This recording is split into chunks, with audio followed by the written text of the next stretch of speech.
hay que hablar del artículo 17 de la Constitución Nacional, que habla de la propiedad privada. La propiedad privada es un derecho constitucional consagrado que debe respetarse en cualquier tipo de conflicto, en cualquier juicio o situación que tengan entre vecinos, por ejemplo. Dice que es inviolable y ningún habitante de la nación puede ser privado de ella.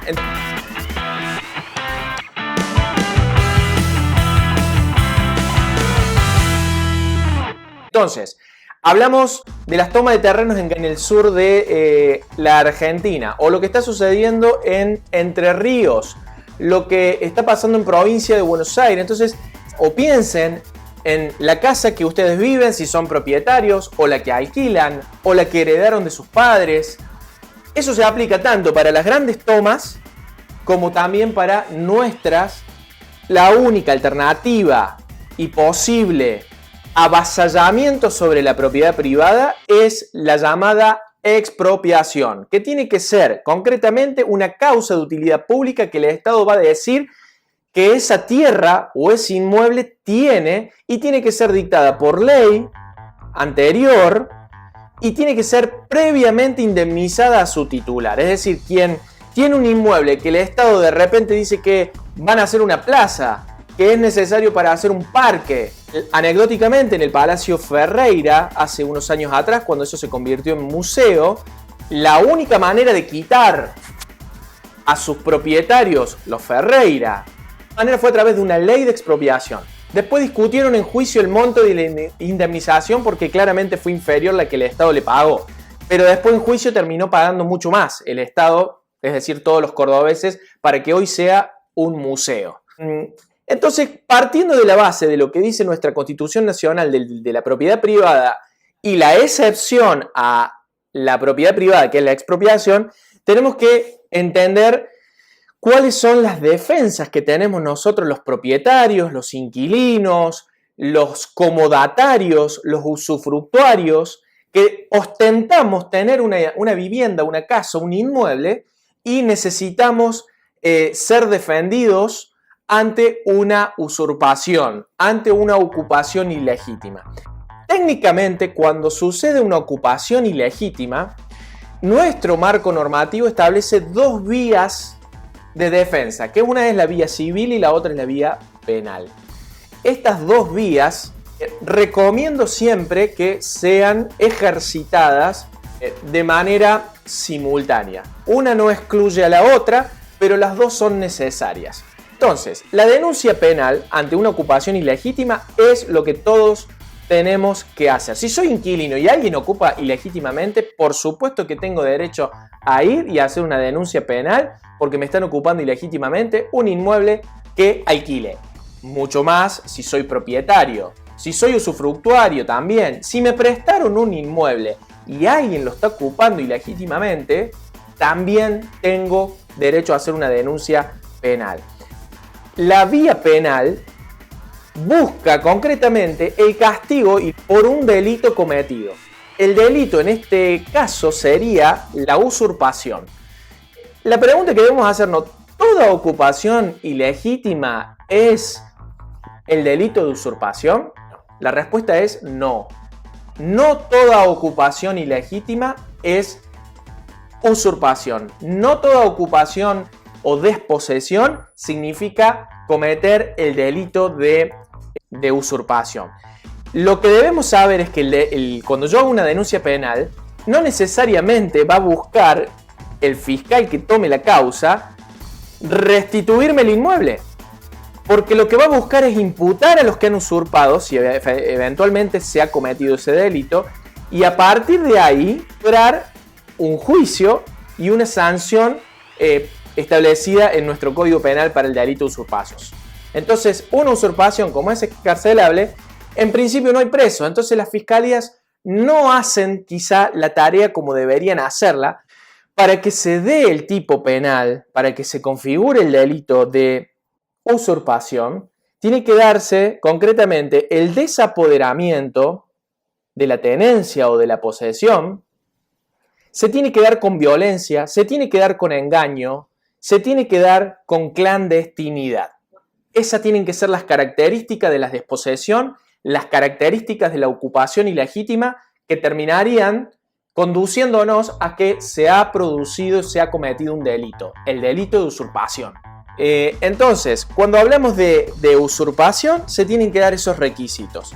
Desapoderamiento, con fuerza, con engaño, a través del abuso de confianza o a través de la clandestinidad. Busca solamente la sanción a quien cometió el delito y no necesariamente el recupero o la restitución del inmueble. Para eso tenemos la vía civil, que es una búsqueda, un reclamo que sí tiende al recupero y a la restitución del inmueble. Por eso las fiscalías muchas veces en sede penal te dicen no, vaya por la vía civil porque a lo sumo nosotros podemos imputar, podemos hacer el juicio, pero no necesariamente sacarlos. Aunque sí tienen la facultad para hacerlo, muchas veces no lo hacen. De hecho, duermen los expedientes en los archivos. Esto aplica a dueños, esto aplica a propietarios, por supuesto, inquilinos, a tenedores, a comodatarios. Todos tienen en diferente alcance vías civiles para ser defendidos de su turbación, de su desposesión o de la ocupación ilegítima que hubiera hecho un tercero. Pero ¿por qué existe una vía civil cuando yo sé que hay una ocupación ilegítima? ¿Por qué no puedo ir yo con un palo, con una pistola a sacar a aquel que está ocupando ilegítimamente? Hay una regla en nuestro derecho y en nuestro marco normativo que hace referencia a la prohibición de la justicia por mano propia. Esa prohibición de la justicia por mano propia es el espíritu que tiene nuestro marco normativo. ¿Qué significa?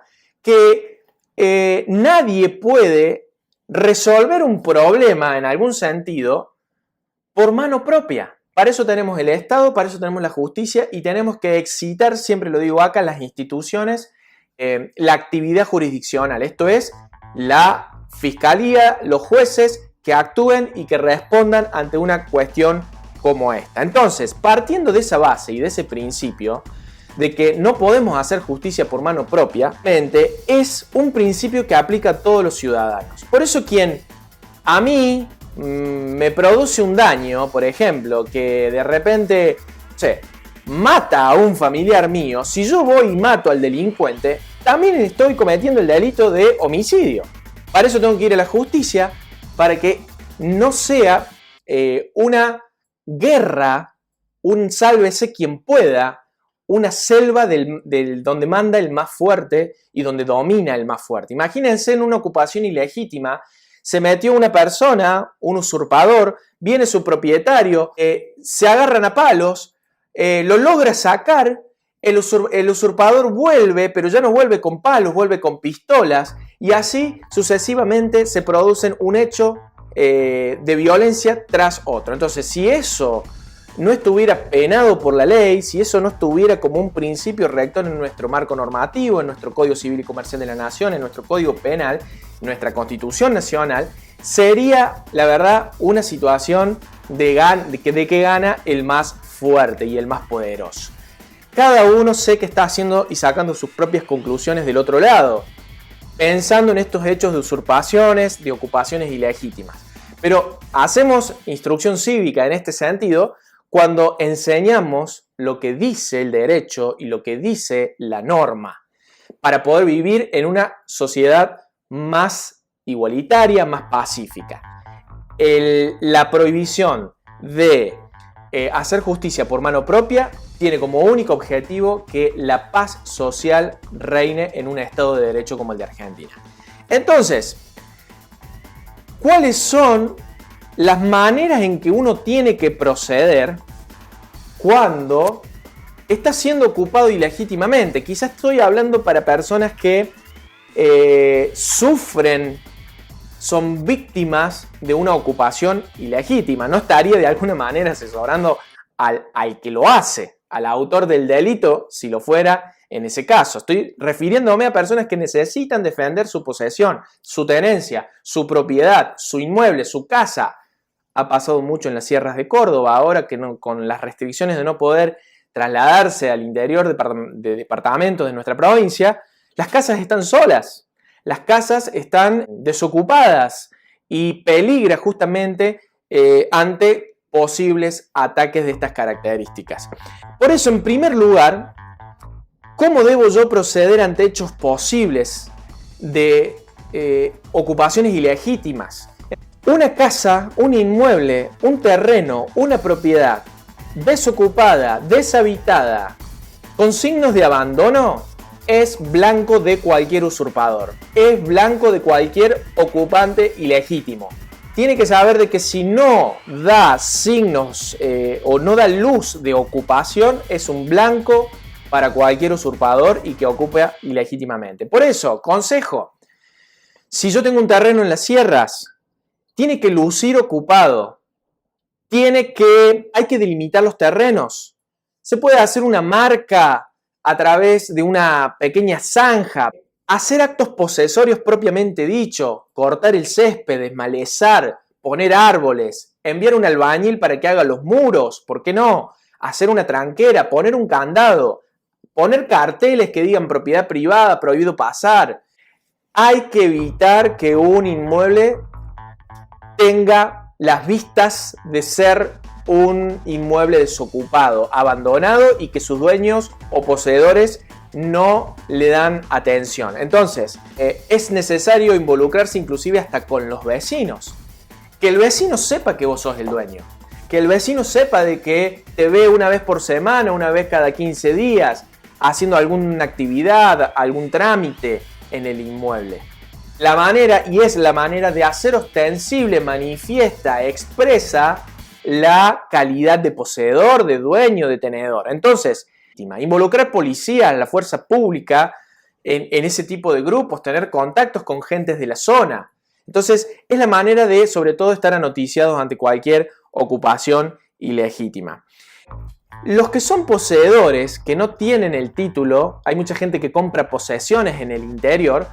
Si son ocupados ilegítimamente, solamente las acciones lo habilitan dentro del año de que son desposeídos a iniciar acciones legales para poder proteger su posesión. Pasado ese año, ya pierden las acciones. Porque justamente lo que busca el derecho y el espíritu del derecho es que la propiedad o la tierra sea productiva.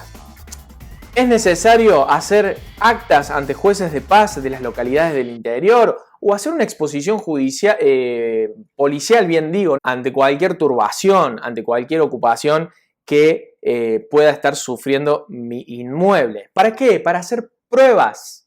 Esas son pruebas necesarias si yo tengo que judicializar esta cuestión y no la puedo resolver. Entonces, ¿quién va a ganar? Aquel que pueda acreditar de que verdaderamente es el dueño o que ha ejercido los actos posesorios. Medidas cautelares, por ejemplo, porque hay una medida cautelar autorizada que quien la pidió ya tiene un cierto velo de seguridad y de cobertura legal. Por supuesto, si tengo noticias de que va a ser ocupado ilegítimamente o viene un vecino y me dice, che, están viendo tu casa para usurpártela unos usurpadores de acá de la zona. Mínimamente será un costo de plata, pero poner policías para que cuiden la propiedad. Pero es la manera de demostrar, de ostentar de que uno es el dueño y que tiene los actos posesorios. En tercer punto que quiero abordar, y ya a modo de cierre, es la turbación de la posesión. Cuando todavía no me la ocuparon ilegítimamente o cuando no me enteré anticipadamente de que aconteciera la ocupación ilegítima, sino que me turban la posesión. No me despojan del todo.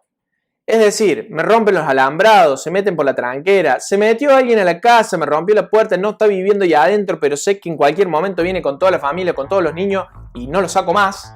O ponen animales, esto sucede mucho en el interior, en los campos. Hay una acción que tienen todos los que son poseedores en este caso, y propietarios también, la acción de mantener la posesión.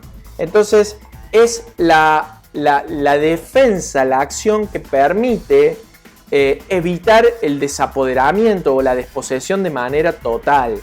Aplica a propietarios, a poseedores, a inquilinos y a arrendatarios de campos. También aplica esta acción y tienen en cabeza ellos la defensa de poder realizar esto. Y quiero cerrar con lo que empecé diciendo al principio respecto del artículo 17 y la propiedad privada. ¿Qué sucede si la ocupación está siendo en el mismo momento en el que me entero y yo los estoy viendo con mis propios ojos que se están metiendo, que se están ocupando ilegítimamente o están usurpando mi propiedad? Quien ostenta la posesión, quien es propietario, quien es tenedor, quien es comodatario, ve esa situación y dice, ¿cómo resuelvo? Bueno, sería la única excepción en el que el principio de allá que dije al principio de que nadie puede hacer justicia por mano propia, estaría habilitado para repeler esa ocupación ilegítima. Sería la única alternativa, es decir, que el delito se produzca de manera flagrante, que se produzca en el mismo momento actual en el que yo lo estoy viendo. Ahí estoy autorizado por la ley para poder repeler los efectos de ese delito. ¿Por qué? Para que eso pase, claramente tiene que haber fuerza, mediar fuerza, es decir, alguien está por la fuerza metiéndose en un inmueble que poseo o el que soy dueño. Y esa fuerza tiene que mediar violencia. Y esa violencia que hace que me pretendan desposeer, yo puedo repelerla con medios de fuerza también equilibrados. Si vienen con palos, yo no puedo sacar un arma letal, porque estaría desvirtuando esta figura de excepción y defensa, que esto se aplica y tiene una analogía directa con lo que es la legítima defensa en el Código Penal. Y tiene que haber, para poder yo defenderme en ese mismo momento que estoy siendo ocupado ilegítimamente, un auxilio o que medie una tardanza en el auxilio de la fuerza pública. Es decir, que yo no puedo esperar el actuar de la policía. Si yo no puedo esperar porque se están metiendo ahora, hasta que yo llame a la policía, se metieron, hicieron las carpas o se metieron a mi casa, le cambiaron la cerradura, yo estoy autorizado para poder repeler con los mismos medios que está siendo ocupado ilegítimamente mi inmueble o mi posesión para poder evitar y hacer ceder o cesar los efectos del delito de usurpación. Que el delito sea inminente, que la ocupación sea por fuerza, que medie violencia y que yo no pueda esperar la cobertura del auxilio de la fuerza pública. Si no se dan esos presupuestos, es probable que si el propietario o el poseedor pretende por sus propias manos sacar al delincuente, al ocupador, también él sea imputado de algún tipo de delito.